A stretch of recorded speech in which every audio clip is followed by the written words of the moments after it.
I've lived and worked in northern Canada most of my life, guiding small groups through remote wilderness areas where you don't see another person for days at a time. It's the kind of work that teaches you to stay calm under pressure. You learn how to read terrain, track weather patterns, and most importantly, trust your instincts. At least, I thought I trusted mine. This happened about 2 winters ago. I was leading a solo gear transport run between 2 backcountry shelters about 50 miles apart. It wasn't unusual for me to do these trips alone. In fact, I preferred it that way. No distractions, just me, the machine, and the trail. I had done that exact route several times before, so I wasn't worried about navigation. The forecast was clear when I left. Cold but stable, no storms expected. The first day went smoothly. I made it to the halfway point by late afternoon and decided to push a little further before setting up a temporary camp. I found a decent clearing, packed down the snow, and set up my small shelter. Nothing out of the ordinary. That night, though, I had trouble sleeping. It wasn't because of the cold or the wind. It was quiet, too quiet, even for that part of the wilderness. No distant animal sounds, no shifting trees, just a kind of stillness that didn't feel natural. I brushed it off and eventually fell asleep. Sometime during the night, I woke up to a sound I couldn't immediately place. It was faint, almost like something dragging across snow. I lay still, trying to figure out what I was hearing, but it stopped as soon as I focused on it. I didn't get out to check. By morning, everything seemed normal again. I packed up and got back on the trail, heading toward the final shelter. About an hour into the ride, I noticed something strange. Tracks. They weren't mine, and they weren't from any animal I recognized. They were spaced too evenly, too deliberate, like someone walking at a steady pace. The weird part was that they were running parallel to my route, about 30 or 40 feet off to my right, weaving between the trees. I slowed down and kept an eye on them, expecting them to either veer off or cross my path. They didn't. They just stayed there, keeping pace. I told myself it was probably another guide or trapper moving through the area. It wasn't impossible. Still, something about it didn't sit right with me. After another 20 minutes, the tracks suddenly cut inward. They crossed directly over my trail. I stopped my machine and got off, crouching down to get a better look. The impressions were deep, fresh. Whoever made them had passed through recently, maybe minutes before I got there. But there were no outgoing tracks. They came out of the trees, crossed my path, and then just stopped. I stood there for a while, scanning the forest around me. It was dense, visibility maybe 20 or 30 feet at best. I didn't see anything. No movement, no sound. I got back on the snowmobile and kept going, but I couldn't shake the feeling that I wasn't alone out there anymore. By the time I reached the final shelter, the sky had started to darken earlier than expected. Clouds had rolled in, thick and low, and the temperature had dropped noticeably. I parked outside the cabin and went in. The moment I stepped inside, I knew something was off.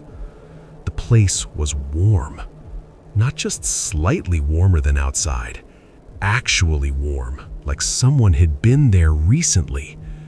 There was a fire burning low in the stove and a kettle sitting on top with steam still rising from it. I froze in the doorway. This was a registered shelter. People used it, sure, but not often, and definitely not without logging their presence. I checked the logbook on the table. The last entry was over a week ago. I called out, thinking maybe someone was just outside.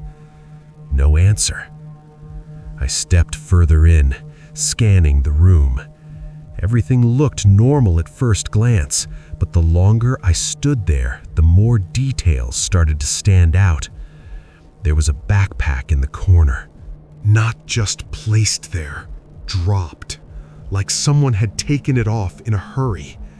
Next to it was a pair of gloves, one lying on its side, the other half tucked under the table. And then I noticed the door at the back of the cabin. It led to a small storage area.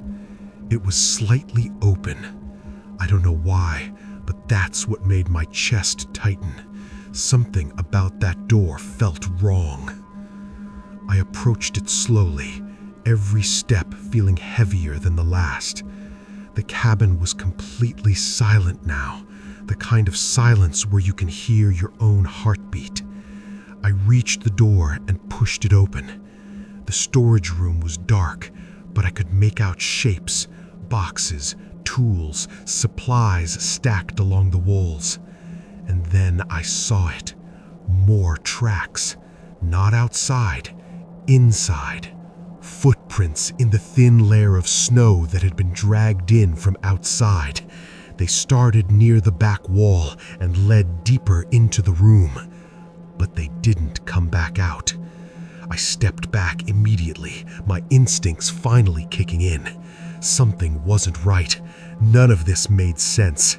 I grabbed my radio and tried to call for any nearby traffic. Nothing. Just static. That's when I heard it. A sound from beneath the floor. At first, I thought it was the structure settling, maybe the cold shifting the wood.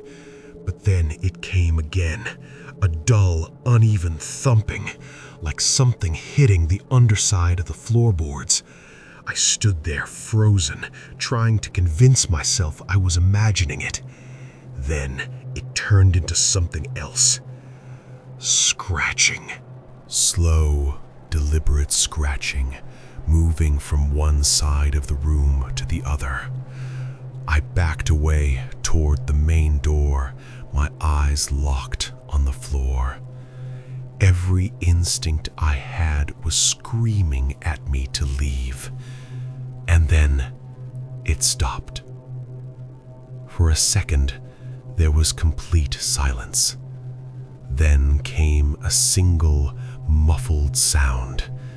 It almost didn't register at first, but once it did, I couldn't unhear it.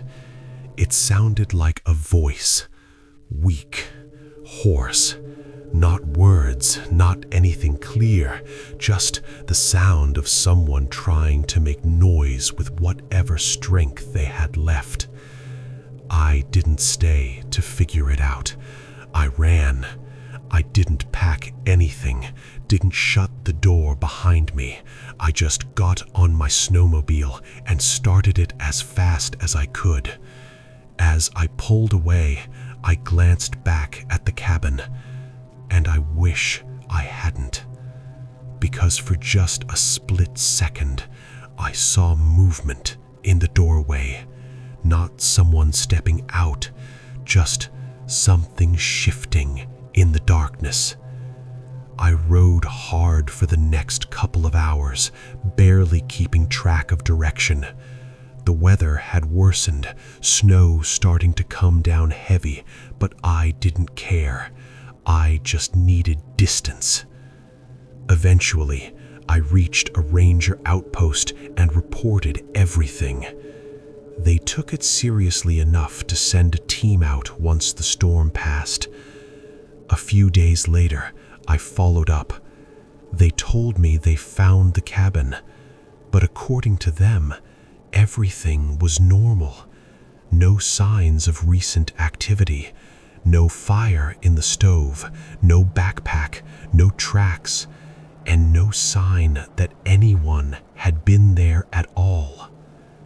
I tried to argue, told them exactly what I saw, but they just kept repeating the same thing. There was nothing there. I don't go out alone anymore, and I've never taken that route again, because whatever was under that cabin, or whatever made those tracks, I don't think it was something that wanted to be found.